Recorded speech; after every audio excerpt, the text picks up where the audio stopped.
लोणावळ्यातील भात कीड रोग शास्त्रज्ञ किरण सिंह सूर्यवंशी आणि कृषी विभागाचे अधिकारी यांनी बांधावर जात पाहणी करून शेतकऱ्यांना करपा रोगासंदर्भात मार्गदर्शन केलं।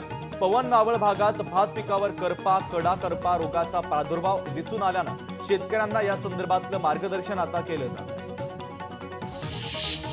विधानसभा निवडणुकीच्या तोंडावर महायुतीमधील नेत्यांमध्ये खडाजंगी उडते। अशामध्येच बॅनर वॉरमधून आपलाच मुख्यमंत्री राहणार अशा आशयाचे बॅनर लागलेत।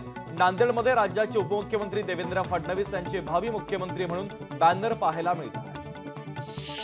शिवसंग्राम संघटनेतून बाहेर पडलेल्या तानाजी शिंदे यांनी स्वराज्य संग्राम संघटना स्थापन करत पंढरपुरात पहिलं अधिवेशन घेतलं। यावेळी जोरदार शक्ती प्रदर्शन स्वराज्य संग्राम संघटनेच्या कार्यकर्त्यांनी केलं। गणेशोत्सवानंतर धारावीकर अदानीच्या विरोधात रस्त्यावरती उतरणार आहेत। धारावी पुनर्विकासाचं गुपचूप भूमिपूजन केल्यानं अदानी समूह धारावी रिडेव्हलपमेंट प्रोजेक्ट प्रायव्हेट लिमिटेडच्या विरोधात धारावीकरांमध्ये आता रोष पसरला। पुणे पिंपरी परिसरामध्ये लवकरच 11 नवीन पोलीस स्टेशन सुरू करण्यात येणार आहे। पुणे पिंपरी चिंचवड शहरातील वाढती गुन्हेगारी तसंच शहरातील विस्तार वाढल्यानं नवीन पोलीस ठाणं सुरू करण्यात येणार आहे। गणपती विसर्जन मिरवणुकीमध्ये उच्च क्षमतेचे डीजे आणि लेझर लाईट वापरल्यास डीजे साऊंड सिस्टीम जप्त करण्यात येणार आहे। पुण्याचे पोलीस आयुक्त मितेश कुमार यांनी या संदर्भात इशारा दिलेला आहे।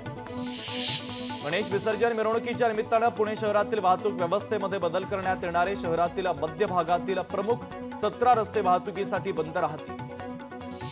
मुंबई पुणे प्रवास अधिक वेगवान होणार आहे। ठाणे खाडी पूल 3 प्रकल्पातील दक्षिणेकडील मार्गिका लवकरच सेवेत येणार आहे। आचारसंहिता जारी होण्यापूर्वी मार्गिका वाहतूक सेवेत दाखल करण्याचा निर्णय घेण्यात आलेला आहे। विधानसभा निवडणुकीच्या तोंडावर महाराष्ट्र काँग्रेसमधील वाद वाढत चालले आहेत। त्यामुळे पक्षश्रेष्ठींनी काँग्रेस प्रदेश अध्यक्ष नाना पटोले, विरोधी पक्षनेते विजय वडेट्टीवार आणि खासदार प्रतिभा धानोरकर यांना शनिवारी दिल्लीत बोलावून घेतलेले होते। अमेरिकेच्या राष्ट्राध्यक्षपदाच्या निवडणुकीसाठी अंतराळवीर सुनीता विल्यम्स आणि त्यांचे सहकारी बुच विल्मोर या अंतराळातून मतदान करणार आहेत। तसंच अंतराळातून कसं मतदान करता येईल याबाबत नासानं काही संशोधन केलंय असं सुनीता विल्यम्स यांनी म्हटले आहे। जगभरातील 95% लोकांना आरोग्याची समस्यांनी ते त्रस्त आहेत। 8.2 अब्ज लोकसंख्येतील केवळ 4.3% लोक निरोगी आहेत। सायन्स डायरेक्टरच्या अहवालातून या संदर्भात माहिती समोर आली। राज्य सरकारकडून ईद ए मिलादची सोमवारची सुट्टी रद्द करून बुधवारी सुट्टी जाहीर करण्यात आली। मात्र रायगड जिल्ह्यामध्ये सोमवारची सुट्टी कायम ठेवण्याचा निर्णय घेण्यात आलाय। जिल्हाधिकारी किशन जावळे यांनी या संदर्भात माहिती दिली।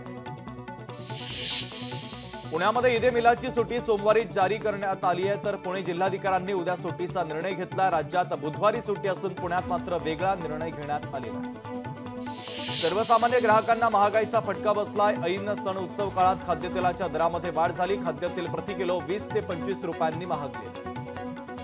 लासलगाव बाजारामध्ये कांद्याला सरासरी 4700 रुपये दर मिळतोय। कांद्याच्या दरात प्रति क्विंटल 500 रुपयांची वाढ झाली। तर निर्यात मूल्याच्या बंधनातून मुक्तता आणि निर्यात शुल्क निम्म्यानं कमी झाल्यामुळे दर उंचावलेले आहेत।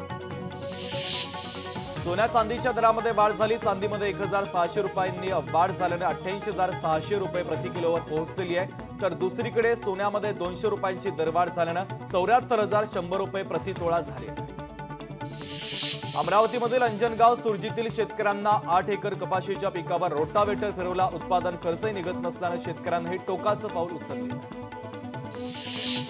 रत्नागिरीच्या लांजा तालुक्यातील वेरवलीमध्ये राज्यस्तरीय चिखल नांगरणी स्पर्धा पार पडली। तेली राजा क्रीडा सांस्कृतिक मंडळानं या स्पर्धेचं आयोजन केलं होतं। या स्पर्धेत 64 बैल जोड्यांनी सहभाग घेतला होता।